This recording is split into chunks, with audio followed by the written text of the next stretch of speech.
নারী নারী তুমি সংসারের চালিকা শক্তি, অথচ সংসার তোমাকে তুচ্ছ তাচ্ছিল্য ছাড়া আর কিছুই দেয় না। বেশিরভাগ ক্ষেত্রে বসে বসে খাও, সারাদিন ওই ভাতটুকু রান্না ছাড়া আর কি করো।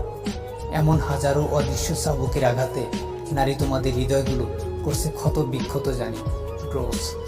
নারী তুমি একজন যোদ্ধা, ঘরে বাইরে সব জায়গাতেই নারী তোমাদের টিকে থাকার যুদ্ধ করতে হয়। কখনো নিজের সাথে, কখনো পরিবারের সাথে, কখনো আত্মীয় স্বজনের সাথে, কখনো সামাজিক প্রতিবন্ধকতার সাথে, কখনো আবার সহযোগী পুরুষদের সাথে, কখনো বা বিভিন্ন পেশায় নিজেদেরকে প্রমাণ করার পাশাপাশি জয়ের মুকুট পরার যুদ্ধ। নারী তুমি হচ্ছে প্রতিনিয়ত ঘরে বাইরে নিজেকে প্রমাণ করার পরীক্ষার্থী, যার পরীক্ষার নির্ধারিত সময়, তারিখ কিংবা বছর নেই। জন্ম থেকে মৃত্যু পর্যন্ত নারী তোমাকে শুধু পরীক্ষায় দিয়ে যেতে হবে।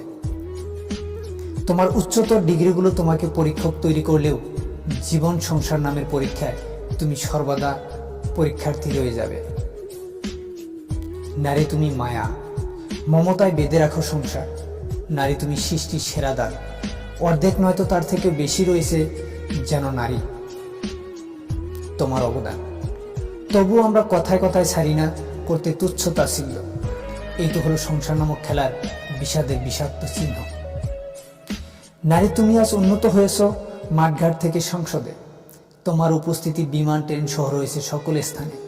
কেউ দেয়নি কখনো তোমায় এক বিন্দু জায়গা ছেড়ে, তবে কেন তুমি রবে নারী নিজেকে ছোট মনে করে? 365 দিনের মধ্যে একটি দিন আমরা নারী তোমার মহিমায় গর্জে উঠি, বাকি দিনগুলো ভুলেই যাই তোমাদের অবদানগুলি। অপরাধ মোদের ক্ষমা করো জানি, প্রতিদিন নিজ গুণে। তাই তো কবি সাহিত্যিক উপমায় তোমায় মায়াবতী বলেছে, যার কোনো পুলিঙ্গ নেই এই পৃথিবীতে। শুধুমাত্র নারী দিবসের একটি দিন নয়, প্রতিদিন হোক নারীর জয় জয়কার।